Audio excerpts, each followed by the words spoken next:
Kumito is a pathetic loner who's absolutely convinced he's going to die a virgin. However, his luck takes a wild turn when he's forced into an elite all-girls academy where the students have never seen a real guy before. Now, he has to survive in a paradise where every single baddie is incredibly thirsty for him. On the day he changed schools, Kumito woke up in class to the sight of a baddie's freshly shaved thighs. She demands that he get some boba tea for her, and the simp obliges like a dog. But just when he reaches the hallway, a squad of massive, jacked men bursts through the door and abducts him. Shortly after, he is chucked off at the gates of Seiken Girls Academy, and a maid named Miyuki unties him. Kumito demands to know if he's in a YouTube prank, but she rudely ignores him and explains that this is an all-girls academy where only the ultra-rich study. Everyone here is female, even the staff, teachers, and the animals who roam around the campus. Miyuki reveals that these girls are so deprived of the outside world that they've never seen a cell phone, never tasted greasy fast food, and haven't seen a boy their age. She then takes him to the thick, overexcited headmistress, Mariah, who finally discloses the purpose of his visit. It turns out that after graduation, these girls suffer a massive cultural shock because they don't understand the common way of life. This makes their lives significantly harder, and many of them resort to disgusting activities like playing Minecraft 24/7. To fix this, the school decided to kidnap a showman sample, which is an average guy like Kumito, to act as a guinea pig for the girls to study. This way, the girls can get acclimatized to the outside world, and he also gets to see their juicy pancakes every morning. Damn good deal. A baffled Kumito still doesn't understand why he was chosen for this particular mission. So Miyuki explains it was because he was gay. Otherwise, they would have to surgically remove his little ding-dong to ensure there is no threat to the student's purity. Left with no choice, an offended Kumito decides to go along with it to protect his magnum and confirms it. He is then immediately taken into a classroom filled with girls who possess the exact kind of smooth thighs he dreams about. The class president, Reiko, then steps forward with her massive cannons and assures him that if there's anything he needs, they'll always be there to help him. But the loser doesn't even hear a word as he's busy checking them out. Just then, Kumito's phone rings, and the entire class is terrified like he just pulled out an alien artifact. Miyuki then explains that it's a small pocket device that is used for communication in the outside world. The girls are amazed and start fondling the phone in their hands, and some of them even get moist down there. But they soon realize that they have to hand it over, and Reiko makes the brave decision to do it. Instead of handing it over normally, she writes a formal apology, gift wraps a box, and tucks in some chocolates like the phone is a holy relic. When she finally approaches him, she's so overwhelmed by his commoner germs and the proximity of a male that her knees buckle. She's about to faceplant the floor, but Kumito swiftly catches her. Just then, a red-haired girl named Aika arrives out of nowhere, drags Kumito outside, and gets on top of him. With her thighs directly over his pocket rocket, she tries to force a kiss on him, fueled by a rumor that kissing a commoner grants any wish.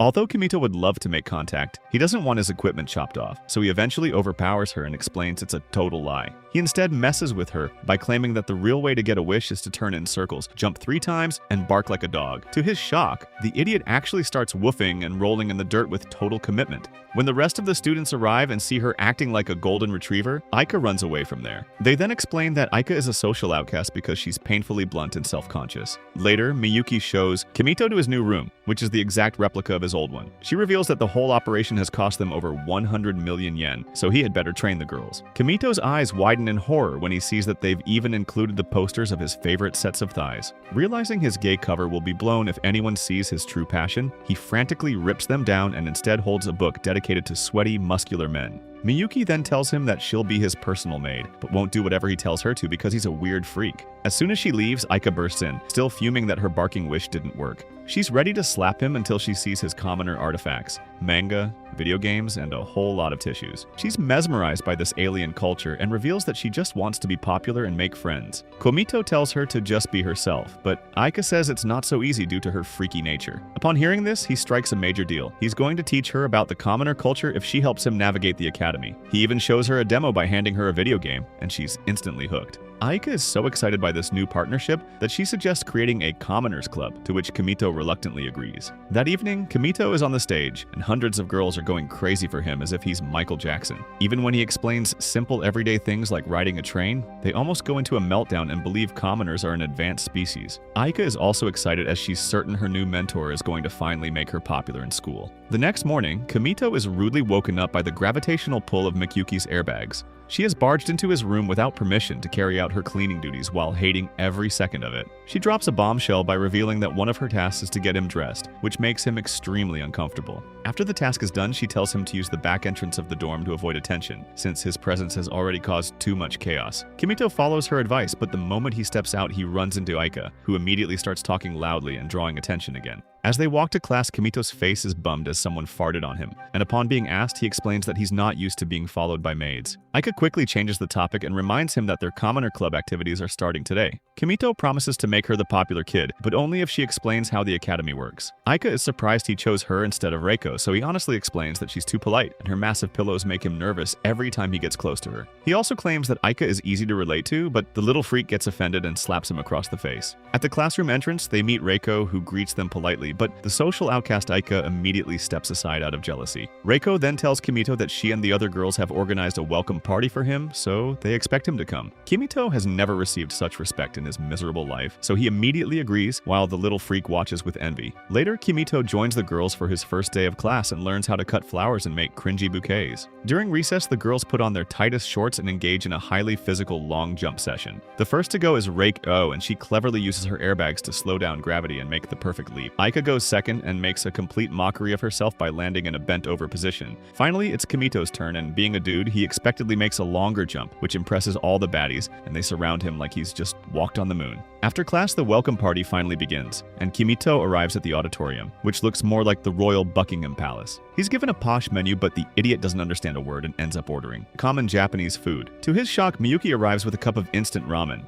claiming it is a staple food in common Japanese culture. All the girls stare at it with their mouths wide open, so Kimito explains that just by adding hot water, they can eat it. He offers them a taste, and Reiko happily agrees, but she announces that since it's a special dish, they all should bring out their fanciest plates and cutlery. The maids then distribute a strand of ramen each to the hundreds of girls in the room, while Kimito watches in shock. They absolutely love the taste and thank Kimito for the best dinner of their lives. Aika, on the other hand, is eating alone in her room, saying she prefers it that way. As the night continues, everyone changes into formal outfits for the dance. Reiko then raises a toast for Kimito, and the band starts playing a cringy tune. The students fill the floor and begin dancing, but Kimito looks uncomfortable, like he's holding a poop. Reiko notices this and asks him about it, and he admits that he has no idea how to dance since it is not something he's used to. This makes the juicy girl assume that commoners don't dance, but Kimito clarifies that they aren't just used to dancing the posh way. He eventually agrees to give it a try, but he moves like an alcoholic, turning the whole thing into a mess. Instead of judging him, the others assume this is how commoners dance and watch with awe. At one point, they spin like a Beyblade, and Reiko almost loses her balance, but Kimito somehow catches her and ends the moment in a dramatic pose. This earns him a round of applause from the nincompoop girls, further boosting his ego. Later on, Kimito meets Aika for their Commoner Club session, and she immediately gets annoyed at him for showing up late. He explains that he got stuck at the welcome party and promises to teach her something new right now. While he thinks, Aika notices the books on his shelf and asks about them. Kimito tells her they are manga, but the dimwit has no idea how to read them. After Kimito explains the basic rules, Aika starts reading and gets completely absorbed. She spends hours flipping through the pages while Kimito just watches her creepily. Because of how naive she is, she begins to take everything seriously and assumes the exaggerated situations in the stories reflect real life. She convinces herself that normal teenagers have special abilities, and quickly decides that becoming someone with powers will make her stand out. Kimito realizes that Aika is a special breed of stupid, but instead of correcting her, decides to play along for a bit. He pretends to teach her how to use these so-called abilities, and Aika takes it very seriously. She tries to test it by attempting to stop time, and Kimito goes along with it by standing completely still. Seeing this, she becomes convinced that it actually worked and starts moving around confidently. She flips her skirt in his face and even goes in for a kiss, but Kimito abruptly breaks character, earning himself a punch. The idiot now believes that since her powers are new, she can only control things for a minute, but Kimito finally admits that he was just messing around. Furious at the betrayal, she clocks him one more time. Later that night, an undressed Reiko is in the shower, desperately thinking about how to get access to Kimito's equipment. Just as she steps out with her massive melons, she runs into Kimito, catching both of them completely off guard. The loser apologizes and leaves without looking back, while Reiko is dripping with gravy down there. By the next day, her behavior had changed noticeably. While sitting in class with him, she seems distracted and lost in her own thoughts, imagining a future where they are married. Kimito and the entire class are stunned, but Reiko continues her naughty activities without a care in the world. Elsewhere in the academy, two maids enter the laboratory of a girl named Hakua, who lives under very specific conditions. This brat is unable to dress herself and only eats food that follows a strict schedule prepared for her. If anything changes, she simply refuses to eat and throws a tantrum. At the same time, Kimito is once again awoken by his rude maid Miyuki, who still treats him like a burden. He also receives a text from his family revealing that they now have a fully renovated house with hot springs and a massage parlor. Miyuki reveals that in exchange for his services here in this academy, They made a deal with his parents. She then snatches Kimito's phone and proceeds to text his parents about how much he loves oiled-up muscular men, but Kimito snatches the phone back, claiming he wants to come out on his own terms. As he goes about his day, Kimito realizes again that he has no privacy at all. Wherever he goes, whether it is the cafeteria, the hallway, or even the toilet, the girls keep staring at him like he's some rare exhibit. Trying to escape the constant attention, he heads to the garden and sits down for a break. That is when he notices a tiny girl completely absorbed in writing some gibberish on the ground. Thinking she is making graffiti, Kimito approaches her, but then the girl suddenly starts removing her clothes in the middle of the garden. Panicked, he immediately covers her with clothes, but the girl doesn't stop writing Yijji, so he rushes her back to his room. After calming things down, he learns that her name is Heikwa, the same weirdo the maids were talking about earlier. Kimito urges her to put on some clothes, but she casually explains that she cannot dress herself. Feeling bad for the tiny girl, he gets down on his knees and dresses her awkwardly. Kimito then introduces himself, but she doesn't seem to recognize him as she had missed the earlier orientation due to being busy in her lab. When her stomach starts growling, she claims that her blood sugar levels are getting low, but Kimito interprets that she's hungry and prepares his favorite instant ramen for her. At first, the dwarf girl hesitates because it is not part of her usual diet, but after trying a small portion, she absolutely loves it and ends up devouring it within minutes. Kimito then urges her to leave his dorm, fearing other people might misunderstand the situation, but Hakua ends up falling asleep on the ground. When he jolts her awake, she immediately starts writing equations while stripping down like a cheap pole dancer. Kimito grabs her discarded undies and tries to stop her, but this is when Aika barges into the room and catches them in a suspicious position. He tries to explain that it's not what it looks like, but she ends up smacking him anyway. Later, Kimito escorts Hakua to her laboratory and suggests that she should try learning basic things like dressing herself. Inside the lab, her maid explains that Hakua is a 200 IQ genius whose work is extremely valuable. Whenever she gets inspired and starts writing, her equations must be recorded immediately for research purposes. It turns out several big companies around the world use her research, and even this laboratory was built with Hakua's income. Kimito feels like a dumb loser in comparison to her, as he is incapable of even drawing a straight line. The maid then prepares to bring Hakua her usual meal, but Kimito casually mentions that he already fed her ramen. This shocks her since Hakua normally refuses to eat anything outside her boring gooey food. Things take an even stranger turn as Kimito gets ready to leave, but Hakua suddenly grabs his hand and asks him to stay.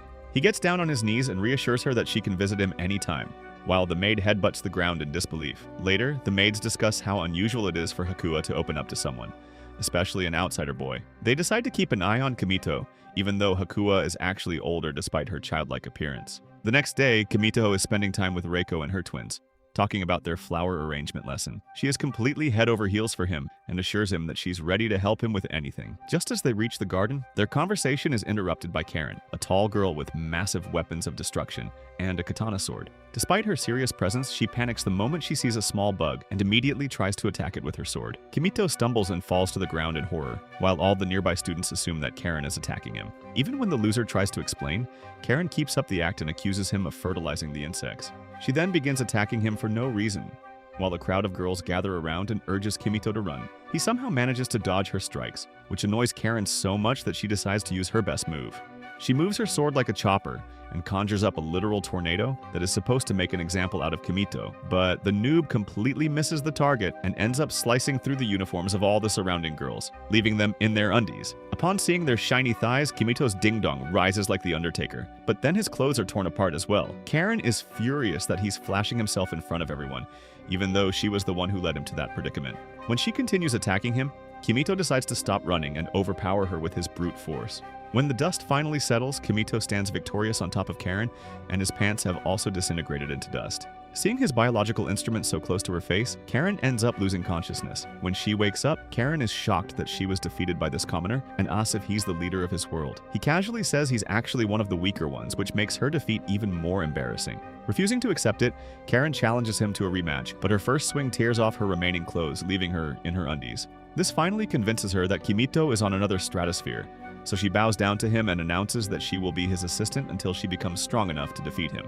As Kimito awkwardly walks through the school corridors, the other students gossip about how he used his commoner powers to tame a formidable beast like Karen. Later in his room, Aika excitedly grabs his phone and announces that she's going to invite everyone to her party. This way, she can finally become the center of attention, as she has always desired.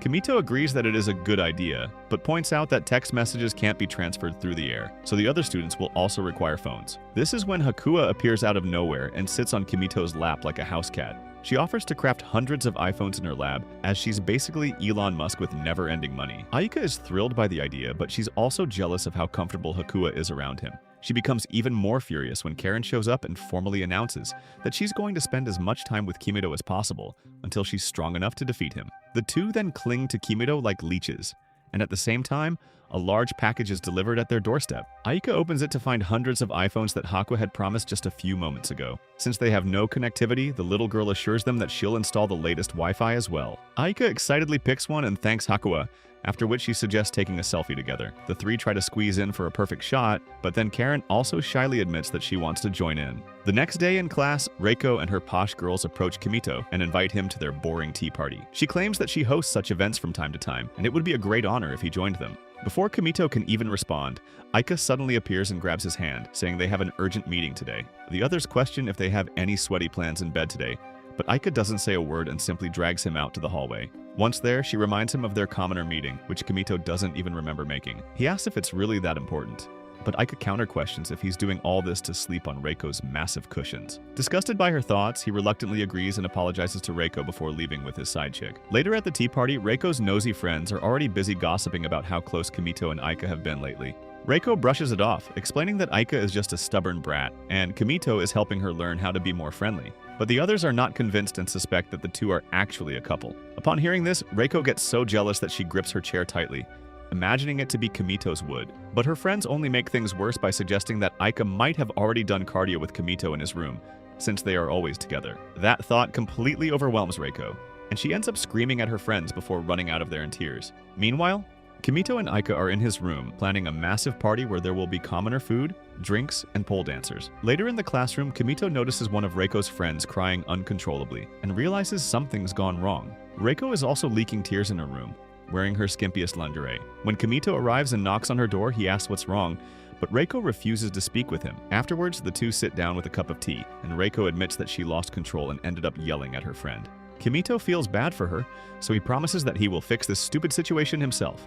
He then returns to his room, hoping to goon and relieve some stress, but finds Aika already waiting for him. It turns out the little freak had been spying on him and already knows the whole situation. Kimito explains that Reiko is in trouble, so he needs to throw her a party that will not only cheer her up but also help her win over her friends. To his surprise, Aika suggests they readjust their party for her and even use all the party supplies that they have gathered. Kimito is genuinely moved and tells her that she is actually a good person at heart. But the brat gets so embarrassed by the unexpected praise that she headbutts him in the face before walking out. On the day of the event, Kimito gathers all the girls in the class and announces that they will be having a special extracurricular experience. At that moment, Reiko enters the classroom dressed like a normal Japanese girl instead of her usual elegant style. She's changed her hairstyle, put on a kilogram of makeup, and her voice is annoying like that of a PETA activist. Reiko then whips out a mobile phone and sends a text message, causing one of the girls' desks to vibrate and scare her. She asks everyone to open their desks, where they each find a shiny mobile phone placed inside. Reiko explains how the phones work and apologizes to everyone for her previous attitude, including a direct apology to the friend she shouted at.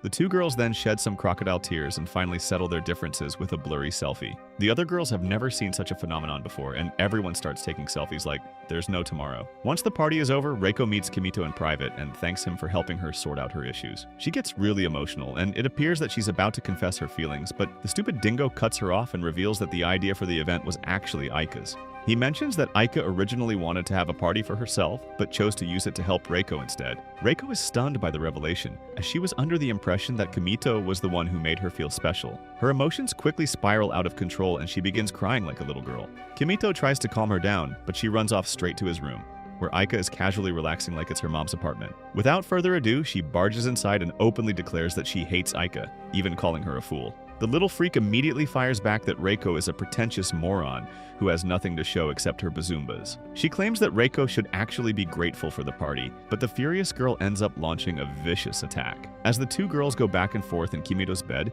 he just stands there and watches on like a WWE referee. He is hypnotized by the intertwining action and geometry of their sweaty thighs. When he finally tries to step in and stop them, they throw a soft pillow at him, knocking him down. After Reiko storms off, Aika grabs her favorite video game, which finally cools her down. Kimito assures her that she's going to be very popular someday, prompting Aika to open up about her past. Just then, Karen and Hakua suddenly arrive with formal applications to join the Commoners Club. Before Kimito can even process what's happening, Reiko also shows up with her application, which is significantly posher and shinier. Aika angrily refuses, insisting that as a founding member, she wants to keep the club exclusive. But Kimito wants everyone included so that he can have more thigh action. One thing leads to another, and the two girls start arguing again while Hakua gets randomly inspired and begins scribbling equations on the wall. She throws off her clothes as usual, and Karen decides it's the best time to take a photo. Right in the middle of all this, Miyuki walks in holding a large pair of scissors, clearly intending to eviscerate Kimito's sausage. This freaks him out so much that he whips out his phone and plays a video of muscular men, while loudly confessing that he wants to be smothered by these guys. The sudden confession freezes everyone in place, leaving them shocked and disgusted. Meanwhile, a popular singer and voice actress named Eri, who's also Kimito's childhood friend, is working at her radio station. She has just completed her shift, but it is clear that she doesn't enjoy her work at all. Later on, while Eri is baking brownies in the toilet, she receives a text message from Kimito. He assures her that he's fine and she shouldn't worry about him. But this only makes her poop harder. Elsewhere, Kimito wakes up early in the morning, only to find the young prodigy Hakua sleeping next to him without any clothes on. He quickly wakes her up and helps her get dressed, but then her stomach starts making noises like a motor engine. Despite it being early morning, Kimito takes her to the kitchen and checks the fridge, which has nothing but potatoes. He eventually decides to make some potato rice cakes and starts peeling them, while Hakua watches on with curiosity. When he starts mashing the potatoes, she gets so excited that she decides to join him. Kimito is genuinely surprised watching the so-called genius struggle with something as basic as cooking. But just when he's distracted, she gets down on her knees, chucks off her clothes, and starts filling the walls with the theory of relativity. Shortly after, the food is ready, and Hakua absolutely loves the simple taste of the potato rice cakes. They then return to his bedroom, where she sits on his lap and admits that she never really had a proper childhood. Kimito asks what kind of games she played while growing up, and she casually says that she used to design computer chips, work for Google, and repair NASA shuttles. Kimito decides to test her knowledge, so he asks her a goofy riddle about frogs, but she struggles to answer. She gets so annoyed that her face starts to sweat, so Kimito eventually tells her the correct answer. Later, while escorting Hakua back to her lab, he notices a fat stuffed toy in her bed that looks exactly like him. He wants to ask her about it, but Hakua quickly pushes him out and slams the door in embarrassment. Meanwhile, the members of the Commoners Club are holding a secret and urgent meeting to address a major problem. That problem turns out to be none other than the little girl, Hakua. Even Reiko and Aika are bonding together to plot against their common adversary. The three girls are clearly frustrated and jealous over how much attention Hakua gets from Kimito, and they complain that she always seems to have a strange way of getting his focus. Whenever he ignores her, she ends up taking off her clothes and scribbling equations on the walls, which immediately pulls him back in. Aika also points out that the little girl only eats from Kimito's hands and rubs her saliva all over him. Upon hearing all of this, Reiko wonders if she should also undress and do mathematical equations on his walls, but the others scold her for even thinking that. The three finally agree that they need to deal with Hakua, so Kimito will no longer be constantly distracted. Later, they patiently wait inside Kimito's room, and Hakua eventually shows up at her usual time. When she realizes he's not there, she turns to leave, but the girls block her exit and insist that they can still spend quality time together as friends, even without Kimito. They then hand her a manga and constantly stare at her like she's a rare breed of tortoise. When Hakua doesn't speak a word, the girls urge her to devour all the food items they've prepared for her, but she ignores them. Karen even puts on Kimito's filthy coat and tries to feed her, but the little girl doesn't open her mouth. When nothing works, they summon Miyuki to bring Hakua's favorite sushi rolls, which finally gets her attention. But as soon as she starts gobbling them up, her energy spikes again, and she starts covering the walls with equations. Hakua also attempts to throw away her undies, while the girls scramble to stop her. Unfortunately, Karen's nose starts bleeding due to the ridiculous smell coming from Hakua's backside, and Reiko faints upon seeing the blood. By the time Hakua finally wears herself out and falls asleep, everyone is mentally and physically exhausted. Looking at the sleeping girl in the equation-covered room, they finally begin to understand just how draining Kimito's everyday life really is. Minutes later, Hakua's maid shows up to escort her back to the lab. Before leaving, Hakua casually brings up Kimito's stupid riddle, leaving Reiko and Karen completely lost. But Aika, who's a bit different from the others, manages to solve it without hesitation. The next day, Kimito is nervously talking to a pretty chick who seems to be mad at him, but then it's revealed that he's actually playing a dating simulator on his iPad. The character is voiced by his childhood friend Eri, and Kimito is extremely turned on by her beautiful, raspy voice. Despite it being just a virtual character, the shameless idiot leans over to kiss the screen, but this is when Aika walks in on him. She is disgusted that he's secretly talking to other girls, but the simp clarifies that he is only playing the game to support his friend's voice acting career. Aika becomes intrigued and insists on trying it herself, so Kimito reluctantly hands over his iPad. Before long, she is completely drawn into the game, so Kimito quietly steps out to let her have her space. A few minutes later, Reiko enters the room, looking for her hubby. Aika says he's not here and asks her to go away, but Reiko retaliates that the room is big enough for both of of them. Since they have nothing to do, the two girls start exploring the place. They go through his extensive collection of manga and notice that every cover is either filled with pictures of juicy melons or butter-smooth thighs. This annoys Aika, and she concludes that Kimito is a disgusting freak whose only mission is to clap cheeks, while Reiko is delighted that he's into girls after all. Shortly after, Aika heads to the fridge to grab something to eat. She finds a bottle of Coca-Cola inside, which is a complete foreign object to these cave girls. Aika rudely announces that she discovered the bottle first and insists on drinking alone. Reiko doesn't object and walks away, but when Aika sees her on the verge of tears, she eventually agrees to share it with her. The two then sit down in Kimito's room and carefully pour the drink. After a short moment of hesitation, they both take a sip, only to be completely caught off guard by the strong fizz. They both end up spitting it out, accidentally splashing each other in the process. Now that their uniforms are ruined, they decide to take them off and wash them. But just as they strip down to their undies, an argument breaks out between the two. This is when Kimito finally shows up and catches a 4K view of the chaos. The girls try to explain that it's not what it looks like, but he runs away to the public toilet to rub one out. Early the next morning, Kimito is summoned by the curvy principal, who reveals that the preparations for the upcoming field trip are finally complete. Miyuki is also there, and she explains their big project, a fully constructed theme park called Showmanland, which is designed to perfectly imitate the everyday life of commoners. Since the girls feel safe around Kimito, he will be their guide and show them around every attraction. Soon after, all the students are crammed up inside a bus and taken to Showmanland. While most of them are buzzing with excitement and can't wait to use a commoner bathroom, Aika spends her time rehearsing how to order greasy food at a Isekai fast food restaurant. They soon arrive at their destination, and an escalator takes them to a private cinema hall. Instead of watching a movie, an annoying voice starts yapping about how Showmanland has been designed to replicate the everyday life of a commoner. The girls are then led outside and they gasp in shock, seeing a replica of an average city in Tokyo. It appears to be a street near a metro station, filled with restaurants, bookstores, traffic lights, and even a massage parlor. One of the students is so astonished by this futuristic land that she almost faints on the spot. The girls waste no time and start exploring the place, but even the tiniest details like a crosswalk or the traffic lights make them wet down there. Their primitive minds cannot comprehend how the commoners have built a city so advanced and futuristic. Kimito is also enjoying his time, until Miyuki accidentally has a ton of tissue paper thrown on top of him. After everyone settles down, Miyuki introduces the first attraction, a cheap copy of a fast food restaurant. She begins explaining the process of ordering at the counter and waiting for your number to be called. The girls assume the food will be served to them while they relax on a couch, but Miyuki horrifies them by revealing that they have to collect their own food. Reiko assumes it might take hours for their meals to be prepared, but Miyuki clarifies that this is fast food, so everything will be ready in about a minute. This piece of information hits the girls even harder, and they start chanting how privileged and spoiled they have been at the academy.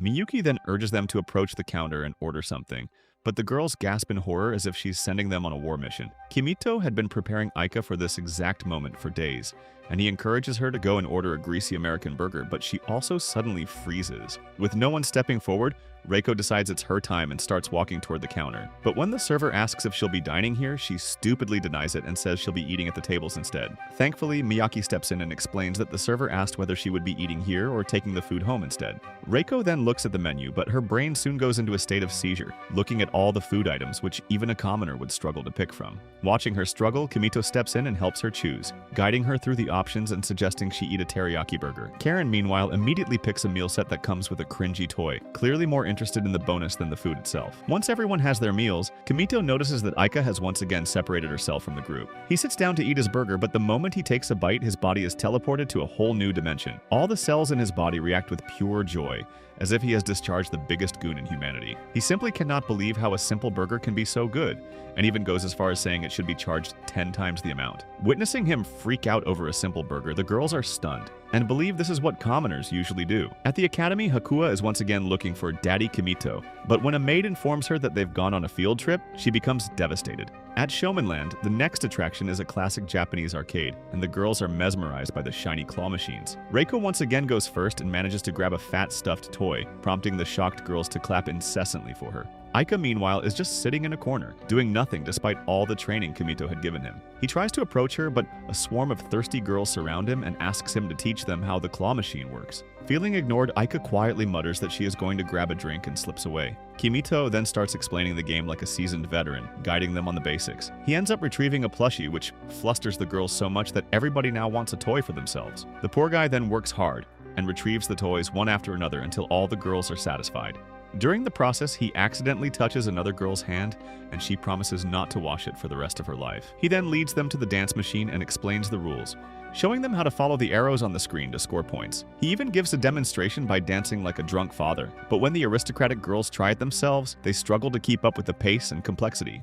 Just when everyone is about to give up, Aika steps on the platform without hesitation. She moves her hips like Shakira, and her footsteps are nothing short of a miracle to the other girls. As she finishes her performance, everyone gives her a round of applause, which immediately leaves Aika embarrassed. But with some encouragement from Kimito, she soaks up the compliments and starts teaching the other girls how to play like that. After this, she leads them to a coffee shop and confidently orders a complicated drink like an addict. This leaves the other girls in complete awe, as their pea-sized brains cannot fathom how one can handle something so foreign so effortlessly. The drink soon arrives, but this is where Aika's inexperience bites her. She grabs the coffee and tries to chug it down like soda, only to be burned instantly. She tries to act as if nothing happened, but her expression gives her away. Seeing the other girls genuinely concerned for her, Aika feels confident and loved for the first time in years. She then whips out her iPhone and starts showing off, instantly drawing a large crowd as if she's discovered uranium. Back at the academy, Hakua is still waiting for Kimito to arrive so she can show him her new undies. The final attraction of the day is a clothing store, where Aika finds herself as the lead fashion instructor to her classmates. Meanwhile, Kimito watches this scene from a distance like a Japanese Ted Bundy, proud that the annoying girl is finally making friends like a normal school student. But just as Kimito walks away, he notices Karen checking out a nonchalant outfit. She puts up the pink shirt in front of the mirror and desperately wants to buy it, but has no idea if she'll look good in it. However, after long consideration, she refuses to buy it to maintain her demonic personality. When Kimito tries to persuade her, Karen explains that she would never wear such stupid clothes in broad daylight. The simp refuses to accept this fact, but Karen gets irritated with him, still holding the shirt in her hands. She then pulls out her sword and threatens to dismember his sausage, but when Kimito tells her that she has already lost to him a few days ago and can defeat her once again, the girl starts shaking like a wet puppy. Then, without hesitation, Karen takes off all the clothes from her body, while the simp tells her to put on this silly little outfit. Seconds later, as Karen walks inside the changing room, Kimito waits outside like a guard dog. When she finally walks out looking like an Asian Megan Fox, Kimito can't take his eyes off her thighs and other areas. As Karen gets embarrassed by the shady looks, Kimito tells her that he has no other option but to stare at her natural curves. This makes Karen blush like a typical anime chick, so Kimito tells her to wear this dress every day to motivate her. However, Karen can't seem to handle the compliment and lands a soft punch at his body and runs away like Sasuke in the first season of Naruto Shippuden. Later that night, Aika and Reiko are forced to be roommates in the same hotel room, but there seems to be an awkward silence in the air. Being the popular girl, Aika is busy giving her friends outfit ideas, which makes Reiko feel left out, as she used to be the popular girl. But as time goes on, Aika starts sharing a vulnerable moment with the lonely chick. After some hesitation, she asks Reiko to check the message she wrote before sending it out to all of their friends. Reiko finally understands why Aika's personality is the way it is, and how she is actually a really straightforward person. Her brash personality was the reason other girls were terrified of her. So, as a defense mechanism, Aika ignored everyone to find peace in solitude. As they continue talking, Aika shows Reiko a message that also talks about how she wants to become friends with everyone in her school. This makes Reiko emotional, so she agrees to help her. And the two stupid chicks start crafting the perfect message to send out to their friends. A few hours later, the maid creepily slides towards Kimito's bed to wake him up, freaking him out. Despite this, these two have a weird connection brewing in the background, developing a situationship of some kind. When they all sit down for breakfast, Aika realizes that the message she sent out last night was a success. As the girls get excited and ask Aika to join their table, she becomes incredibly overjoyed. After breakfast, she runs into Kimito by the elevators, and the simp claims that he is happy for her. However, Kimito has bad news for her, and reveals that now that Aika is popular amongst her friends, she can no longer be a part of the Commoners Club. While Aika listens to him in shock, Kimito claims that she must manage her reputation by being a boring girl with no personality. What he didn't realize was that the Commoners Club meant everything to Aika, and also a gateway to Kimito's heart. So as soon as the elevator doors close, her heart slides down to her bumpers. A few hours later, Kimito decides to relax his mind and heads to the pool for a hot bath. But even the pool is not safe as Aika walks in wearing a short towel. They immediately start fighting over who should use the hot bath first, like siblings, but just then, Aika's friends make their way inside the same compound. Thinking quickly, he decides to hide underwater like a total idiot, while Aika uses her Japanese loaf of bread to hide him. While the girls start talking about their boyfriends, Kimito starts to run out of air as he has not gotten oxygen for 69 seconds. Just when he tries to take a breath outside the water, he accidentally sees every little curve of Aika's dark coffin. 3 minutes later, Aika is still hiding this idiot from her friends, but Kimito is on the verge of passing out. As his instincts kick in, Kimito starts panicking and tightly grabs Aika's balloons, followed by an elbow shot from the girl. A few minutes later, the girls finally decide to go to their room, but when Aika checks in on Kimito, she is shocked to find him unconscious and quickly drags him out of the pool. In a state of panic, she gives him a mouth-to-mouth respiratory action, while her bazookas hang inches away from Kimito's body. But just then, when two annoying classmates return to the pool area to grab their clothes, they misunderstand the situation as a baby-making ceremony in broad daylight. As expected, the story about Aika kissing Kimito has spread throughout the school, while everyone has started assuming that Kimito is poking Ayaka every night. Kimito is confused to see all this and approaches Aika to know what's going on, but before they can have a conversation, Karen approaches him and lands a clean uppercut and runs away like a goblin. Later that night, the girls hold a joint conference inside Kimito's room to discuss the recent rumors in the academy. The embarrassed Aika is adamant that she did not kiss Kimito, as his breath stinks like dead fish. Hearing this, Reiko breathes a sigh of relief, but she does not stop there. She tells Aika to email all her friends, as explaining exactly what went down in the pool last night. Just as they are discussing the game plan, Kimito enters the room to find all the girls already present. Seeing him, Aika changes her mind and stops Reiko from sending the email, but the girls start bickering about their motives and get furious with each other once again. A few days later, a group of maids leave their weekly meeting like a bunch of brain-dead zombies. To get some fresh air, Miyuki heads out to the compound when she meets a high-class girl on her morning run. Despite being rich and sweaty, she stops and asks Miyuki why she is working as a servant for other people. It turns out that this Miyuki chick belongs to the royal family in central Tokyo. The high-class girl is confused as to why a royalty would be working as a servant, but Miyuki does not respond to her question and simply stares at her. A few minutes later, she goes to wake Kimito up like always, and surprisingly, lands a direct kiss on his stinky mouth. Feeling the tension, Kimito opens his eyes and notices Miyuki hovering over his head like she always does. A few weeks later, Kimito tells Aika about an app, which is a flex in the commoner community. He claims that commoners these days have an app for fortune-telling, making Aika incredibly excited. The app has an animated girl who claims that Aika has no control over her words and she gets hurt over the smallest things. Since girls love astrology, Aika is immediately drawn to this app and wants it to predict her future as well. To have some fun, Kimito tells Aika that her lucky color is green, so the dumb girl gets dressed in a green outfit, thinking that will make her lucky all the time. For further entertainment, Kimito claims that she should carry green leaves in her hands and dance like an idiot to boost her luck. Despite having a stupidity detector, Aika believes Kimito's words and starts shaking her dumpers like a street worker in the middle of the classroom. However, while she is in the midst of her bizarre performance, other girls walk in to see what looks like a manic episode. A few moments later, they all sit together and Kimito explains how the app works, causing everyone to get excited to see their future. The animated girl in the app claims that Reiko is an extrovert chick, while Hakua is an introvert with some romantic vibes to her personality. On top of that, the app claims that even though Karen seems tough on the outside, she is a crybaby on the inside. Hearing this, the girl loses her mind and tells Kimito that the app is fake. But when he tries the fortune teller app once again, it calls Karen a girl with bazookas 10 times larger than her brain. Soon, they level up the game and start experimenting with the love compatibility test. All the girls get excited hoping to gobble up Kimito's sausage. When Aika checks her compatibility with Kimito, all the other girls hold their breath. Surprisingly, Aika and Kimito's compatibility is at 80%, making her incredibly happy, and she starts dreaming of giving birth to his babies. Now, it's Reiko's turn to check her love match with Kimito, and she hits a 90% compatibility score. Realizing she has the highest score, Reiko drifts into a daydream about a romantic future with Kimito, while Aika sits there feeling jealous. A few minutes later, Hakua shoots her shot and gets a 50%, but she stays calm and doesn't really react to it. Karen tries to skip the test, but when her friends convince her to try, she gets a whopping 0% compatibility. This makes the chick so furious that she wields her katana like Zaraya, hoping to chop off Kimito's sausage. But upon double-checking, Kimito realizes he entered her birthday wrong and fixes the error. Immediately, Karen's score jumps to a perfect 100%.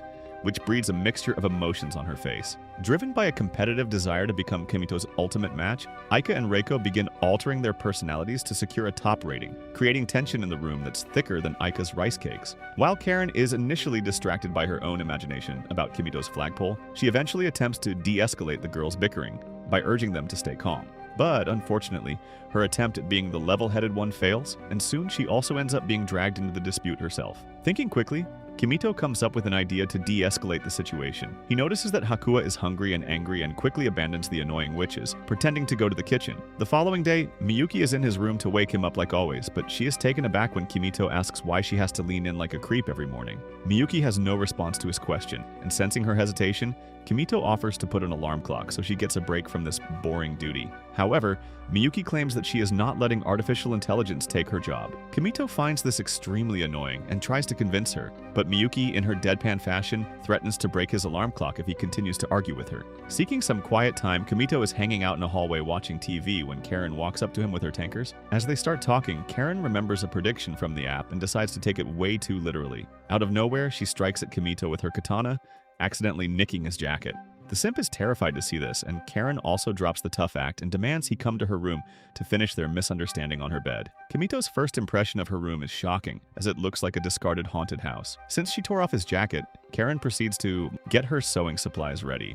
While Kimito waits patiently, she tells Kimito to look the other way so she can put on the revealing clothes they picked out at the mall. However, a few moments later, Kimito feels her standing right behind him and turns around to see her incredible-looking launchers hanging in front of his eyes. No matter how hard he tries, Kimito is unable to take his eyes off her delicious thighs. To make matters even more awkward, he delivers a cute compliment to Karen, and the girl almost leaked gravy from under her skirt. Moments later, Karen starts sewing his coat with her mommy milkers, while Kimito casually mentions she'd make a perfect wife, a comment that totally rattles her. When she finally hands the jacket back, Karen notices that his shirt is trashed too and insists on mending it. Without any hesitation, she slides the shirt from his back like Lisa Ann, leaving Kimito to lie down like a discarded waste. Just then, Karen leans in close and starts breathing heavily. One thing leads to another, and she even reaches out to touch Kimito's body. As she examines his muscles, Karen realizes that he really is a strong guy and can easily beat her in a fight. However, Kimito notices that she is feeling inferior to him. Just as Kimito is about to climb her tankers, they hear Aika, Reiko, and Hakua frantically looking for them. To protect her nonchalant personality, Karen shoves a shirtless Kimito into her closet like a sack of diapers. However, their steamy fight is too much for the cheap furniture to handle, and as the wardrobe doors suddenly fly open, both of them are dumped onto the floor. Meanwhile, the other girls just stand there in shock, imagining the worst. Curious about what happened inside the cupboard, Aika picks up Kimito's phone, which is still playing those fights he was watching earlier. He then quickly makes up a lie and tells her that he was trying to predict Karen's future with the app. However, Aika has had enough of his pranks, and she furiously locks her leg around his neck like John Cena. While everyone seems to be enjoying their time, Hakua has started feeling depressed for not getting a good score on the compatibility test. When her caretaker approaches her to ask if she's okay, she notices that the little chick has made an art of Kimito's disgusting face on her dinner plate. On top of that, the maid discovers a handmade Kimito plushie perched on her bed, leaving her genuinely worried about Hakua's psychological state. As soon as she gets outside, the domestic staff convenes a secret meeting, where they reach a unanimous conclusion. Hakua is head over heels in love with Kimito. At the same time, Kimito is busy enlightening the Commoners Club on a peculiar subculture from his world called the Maid Cafe. The dumb girls have no idea what he is talking about, so Kimito describes them as themed eateries where the staff merely pretend to be domestic servants dressed in pretty dresses. This revelation fascinates the group, who listen intently to his sadistic explanation of their dress code. When Reiko questions his personal tastes, Kimito admits to liking his girls in some kind of uniform, explaining that for a commoner, having a maid is the ultimate unattainable dream. Seizing on this opportunity to jump on his sausage, Reiko immediately insists they take over the school cafeteria to experience what a commoner creep desires in their daily life. A few hours later, Kimito is shocked to discover that the group has fully embraced the roleplay, as they greet him in laced maid attire. Acting as the lead, Reiko addresses him by calling him her master. To add to the fun, Kimito claims that the essence of a maid cafe is serving with visible affection, which immediately triggers Aika's competitiveness to win his attention. As they chat, Kimito insists that even a simple drink requires a loving presentation. At this point, the confused girls grow suspicious of his motives, prompting Karen to forcefully demand a demonstration. So, Kimito delivers an extremely embarrassing, flamboyant performance, making the girls ditch the freak and exit the building. On the other hand, the maid committee becomes aware of Kimito's specific tastes and begins fine-tuning their own strategy to Hakua's advantage. Later, Aika serves up an omelet, though her attempt at a heartfelt presentation leaves her feeling utterly mortified. Karen follows this with a disturbing ketchup rendition of a deformed-looking rabbit and pretends to get hurt by the blade. She then decides to sing a song to make Kimito happy, but her voice sounds like a diesel engine, and the entire building starts shaking.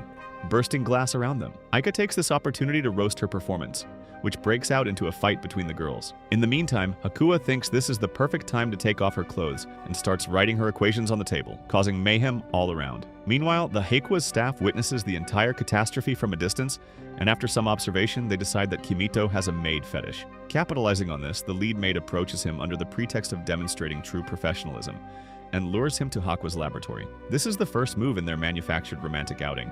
As they tour the facility, Kimito is blown away by the young genius as she enters a state of pure intellectual flow, resembling Stephen Hawking if he were not twisted up like jellyfish. He then watches with genuine admiration as the maids operate like professionals to document Hakua's complex equations, realizing just how high the standard of service is in this academy. A few minutes later, Kimito is finally taken to Hakua, and she's told to give him a tour of the building, hoping they'll get some alone time. She leads him to a massive indoor sandpit that's meant to help her relax while solving complex equations. But even while they're hanging out, they realize the maids are still lurking nearby like Jeffrey Epstein, staring at them with creepy looks and insisting they're just worried about Hakua. A few hours later, the tour is finally over and the two are taken to the cafeteria by the maids.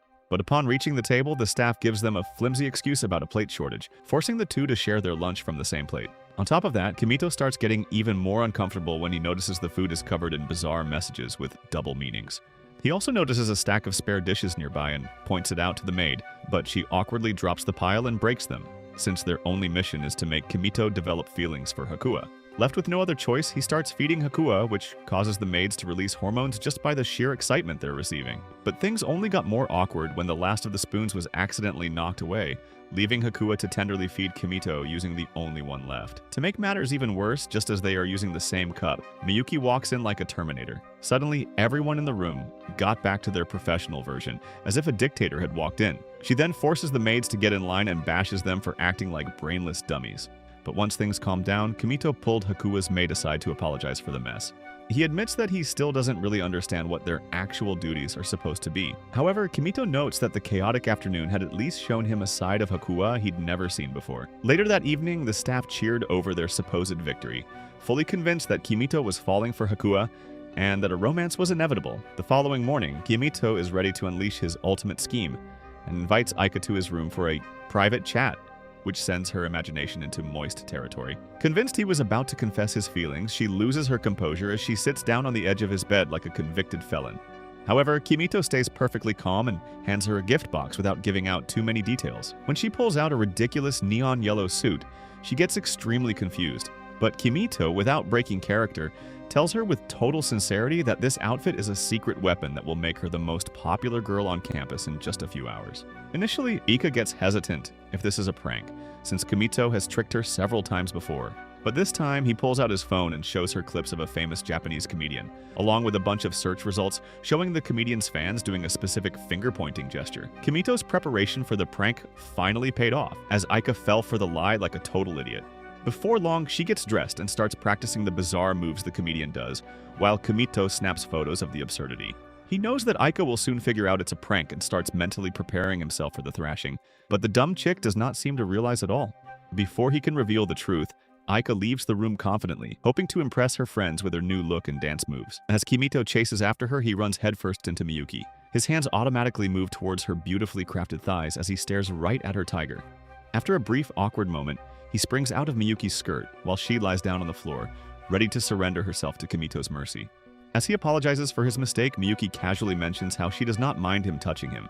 In the middle of all the chaos, Aika goes sprinting through the halls looking like a pineapple, which immediately catches Reiko's eye. When she demands an explanation for the ridiculous outfit, she finds out it's an homage to some commoner celebrity named Dandy Sakano. Watching Aika do the signature finger flick, Reiko is convinced she's finally lost her mind, until she hears that Kimito was the one who gave her the suit. Suddenly, Reiko's judgment transforms into jealousy, and within seconds, the two of them practice the gesture together, hoping to impress Kimito. Unexpectedly, this dance catches on like a fever, and by the time Kimito actually makes it to class, he's greeted by a sea of students all dressed in yellow, doing the dandy move like a rain dance.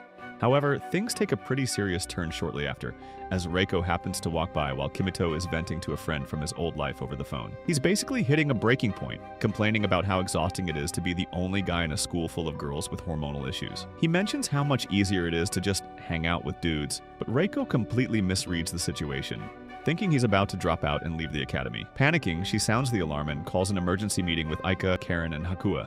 After a brief announcement, The girls decide to figure out a way to make him stay before it's too late. As they bounce ideas back and forth, Aika comes up with a ridiculous plan. If Kimito misses hanging out with guys, then they'll just have to transform into dudes. But since the gender change surgery takes more than 3 months, they start brainstorming ways to fake it. Karen tries to help by suggesting they mimic Kimito's weird habit of staring at girls' legs, but eventually they pivot to his fetish for muscular guys. Acting quickly, they ask a maid to bring them a full-body muscle suit, and after losing a round of rock, paper, scissors, Aika is forced to wear it. To finish the transformation, they add a samurai-style ponytail and a bow tie. However, they also need to smell like a man, and after some intense debate, they settle on what they believe to be the most masculine aroma on the planet, steak seasoning. Once they're all geared up, the girls puff out their chests and stomp over to Kimito's place, trying their best to look like tough guys. When Kimito opens the door, he's immediately hit with the overwhelming scent of a steakhouse and stares at them, as they've completely lost it. When he asks why they all smell like a backyard grill, the girls claim that they heard a rumor he was packing his bags, because he missed his guy friends, so they transform themselves into bros to convince him to stay. Kimito just stands there, totally speechless, taking in the bizarre sight of girls covered in meat rub and wearing ridiculous outfits. You've got Aika flexing her fake muscles, Reiko playing the cool guy role, Karen standing like a statue, and Hakua just being her usual blank self. Even though the girls totally misread the situation, to Kimito, this was one of the most wonderful gestures he's ever received in this life.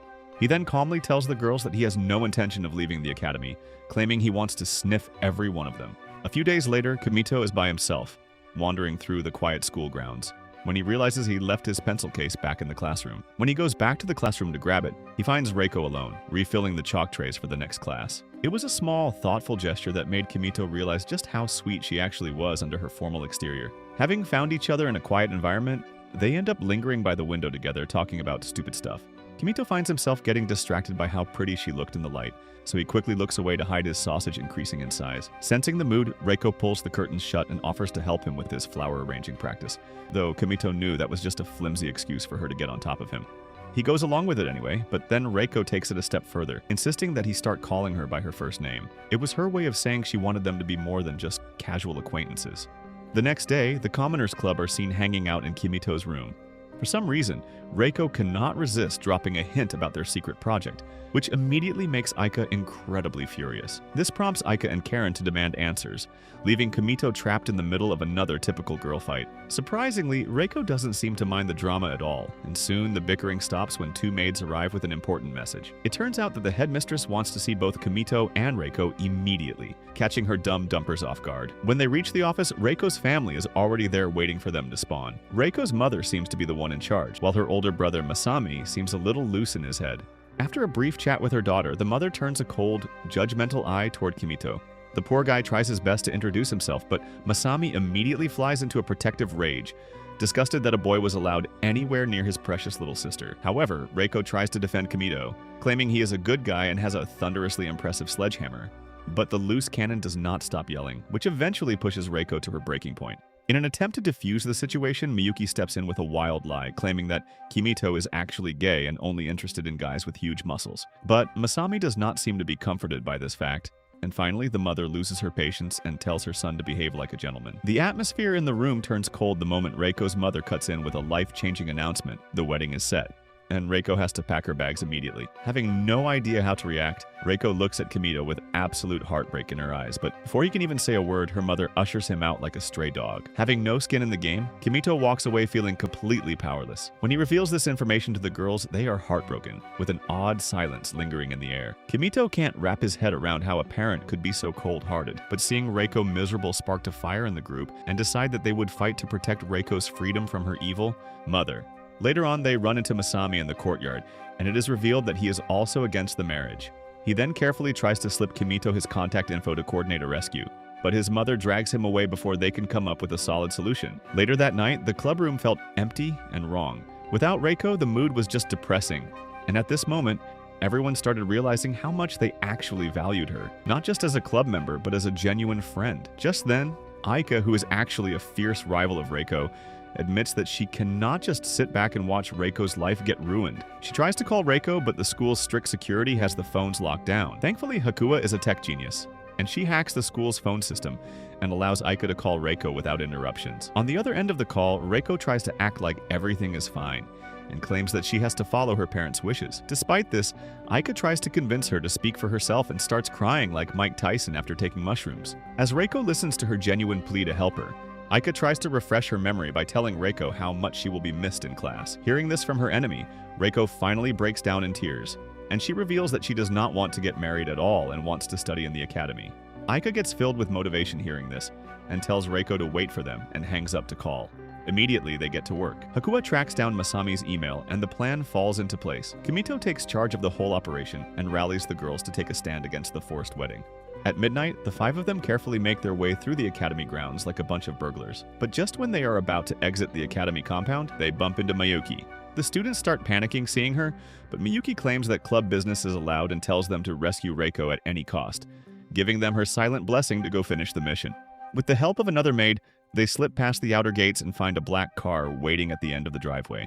To their surprise, it was Masami, flanked by the same 2 massive bodyguards who had originally brought Kimito to the academy. As soon as everyone gets inside the car, Masami orders the driver to take them to the wedding location, with a serious expression on his face. In the dead of the night, the crew head towards the mansion to execute their mission. On the way, Kimito asks Masami why he's trusting a random stranger to rescue his beloved sister. Masami claims that as a member of the royal family, he can't go against his family, no matter how cruel their methods are. After sunrise, they finally reach a hill near the mansion, but upon closer inspection, they find that the place is packed with guards, and it is clear they are expecting some kind of retaliation. Without further delay, Kimito and the crew start planning, and Masami officially puts Kimito in charge of the operation. Seeing all this, Karen channels her warrior spirit and vows to rescue Reiko anyhow. She can't seem to control her anger, so without noticing anyone, Karen dives off the hill and charges the front line. She draws her blade with an efficiency that would make an anime protagonist jealous, immediately drawing every guard's attention. She then slams her sword down, literally cracking the pavement. Then, while the guards try to regroup, she quickly unleashes a fire strike so massive that it carves a gaping hole right through the mansion's outer wall. Just as they thought they were done, the security team comes charging at them, but Karen tells the group to get inside and leave the pawns to her. As they rush into the mansion, she performs a technique she learned watching Beyblade, which tears apart the guards' uniforms. Now that the guards are not a problem, Kimito, Aika, and Hakuwa go inside, but they are immediately stopped by the family butler named Takamiya. Masami tries to step up and handle him, but the butler is extremely overpowered and throws him around like a basketball. Even then, Masami does not give him, and he challenges the butler to a duel.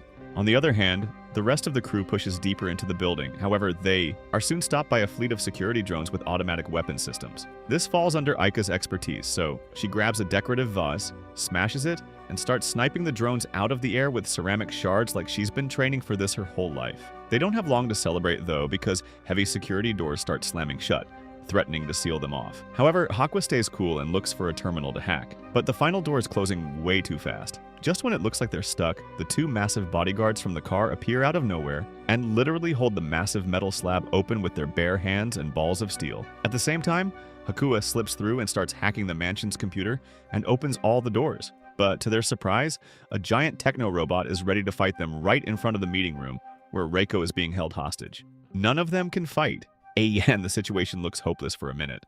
But just then, Karen comes determined, and in one blow destroys the robot as if it were made of plastic. While the chaos continues, Hakuwa hacks the remaining drones and turns them into rocket boots for Kimito. Using the sheer force of this machine, flies through and crashes into the hall.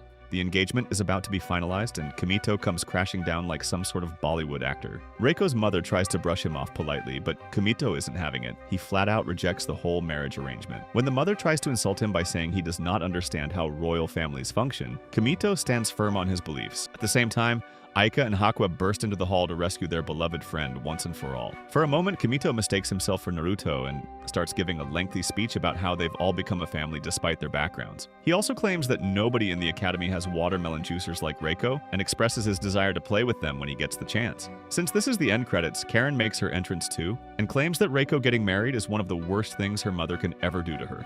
Even her arch nemesis Aika starts crying and begs Reiko to come back to the academy so they can go to classes together and sit down for the Commoner Club's meeting. Realizing that she is stronger with her friends by her side, Reiko stands up confidently and tells her mother with tears in her eyes that she's done with the royal family. With a calm demeanor, the evil mom warns her that she'll lose all the royal money, status, and even her spot at the academy. But before Reiko can respond, Kimito cuts her off and tells her that she can move in with him for as long as she wants. Just as they thought that the battle was won, Reiko's dad opens his mouth, but surprisingly he is supportive of Reiko and her friend's decision. At this point, the mom loses her mind and starts laughing like an evil maniac.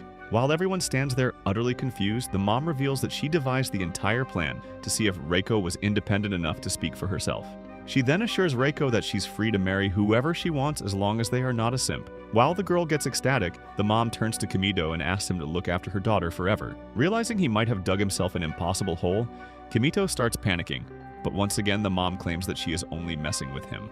On the other hand, thinking that Kimito and Reiko will soon be a married couple, the other girls start fuming with jealousy. Just then, Misumi also barges into the room, furiously demanding that Reiko not marry this creepy boy. Kimito runs for his life and even asks Reiko for her help, but the girl is busy looking at bridal magazines to pick an outfit for her wedding. Back at the academy, things return to the usual brand of crazy in Kimito's room. Reiko thinks that he proposed to her involuntarily, but Kimito claims that he was only trying to save her from the situation she was in. Just as they are discussing the proposal, all the other girls walk into the room. Hakuwa quickly sits on his lap, and they all start discussing the relationship he and Reiko are going to have with one another. This sparks yet another debate in the room, as Aika and Reiko start screaming at each other for Kimito's sausage. If you want to see more videos like this, comment melons below. Until then, subscribe, like, and share this video with all of your friends.